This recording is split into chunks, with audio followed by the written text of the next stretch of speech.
అందరు మస్తున్నారు. ఇప్పుడు మా తెలంగాణలో దావత్లు ఎట్లయితున్నాయి ఎరకన ప్రతి దావత్లో కోళ్ళు మేకలు చేపలు ఎన్ని ఉన్నాయో అన్ని దేవుడే ఉంటాయి. ముందేమో తెల్ల సుక్కలు తెల్ల పెట్టెలు దిగుతుండే, తెల్ల పెట్టెల తెల్ల సుక్క కడుపులో పడుకుంటా గుడాల బజ్జీలతో అయిపోతుండే. ఇప్పుడు అట్లా కాదు కదా, నల్ల నల్లవి మస్తు దిగుతున్నాయి. నల్ల సుక్క కడుపులో పడనీకి మంచిగా వాటికి పక్కన అంచుకేమన్నా ఉండాలి కదా తాగేటప్పుడు. వీటి కోసమే కోళ్ళ ఫ్రై, మేక తలకాయలు, బోటి ఫ్రై, చేపల ఫ్రై, ఇంకా రొయ్యల ఫ్రై ఇవన్నీ ఉంటాయి. తాగే దగ్గర ఊకుంటారు అనుకుంటున్నావా? అది లోపల పడినా కొద్ది కడుపులకి వెళ్ళి నెత్తికి ఎక్కుతా ఉంటుంది కదా. మెల్లగా మాట్లాడిన కాస్త వాయిస్లు గరం గరం గట్టి గట్టిగా మాకు బయటకు వినిపిస్తూ ఉంటాయి. ఆ గరం మాట్లాడిన తీరు ఎట్లుంటుంది తెలిసిన?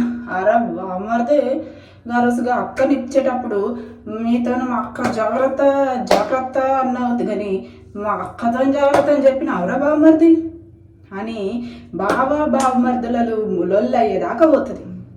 గీలొల్లంతా తినుకుంటా మేము వద్దమర్దలేమన్నా ముఖం మార్చుకుంటాం అనుకుంటున్నావా?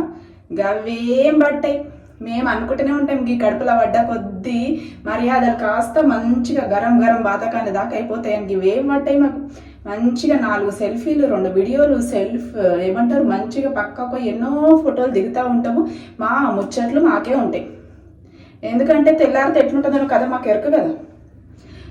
అసలు డీజేలు డ్యాన్స్ ఎట్లుంటాయి తెలుసా? పిల్లలు మేము చేసుడు కాదు, అది కడుపులో పడ్డా కొద్ది నెత్తికెక్కిన కొద్ది గిట్లా ఊగుతుంటారు కదా. వాళ్ళకి డాన్స్ రాకపోయినా పర్లేదు, వాళ్ళని జర్రసేపు వచ్చి గడ నిల్చోబెట్టినామంటే ఆటోమేటిక్గా బాడీ ఊగుతూనే ఉంటుంది.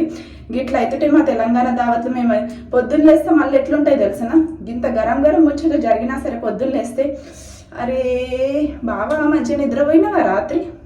ఏమ్రా బామ్మర్ది ఏందో నెత్తి బాగా పట్టేసింది, జర కాఫోటే ఇయ్యరాదు. రాత్రి ఎంత గొడవన్నా కానీ ఎట్లనన్నా కానీ పొద్దున్న లేస్తే మంచిగా అలాయ్ బలాయి తీసుకొని మంచిగా అవుతాయి. గిట్లనే అయితే మా తెలంగాణలో దావత్లు అంటే ఎట్లున్నాయి మరి? Please like, share, subscribe. మీకు నా వీడియోలో కొంచెం ఏదన్నా నచ్చితే కామెంట్ చేయండి. ఉంటా మరి, నమస్తే.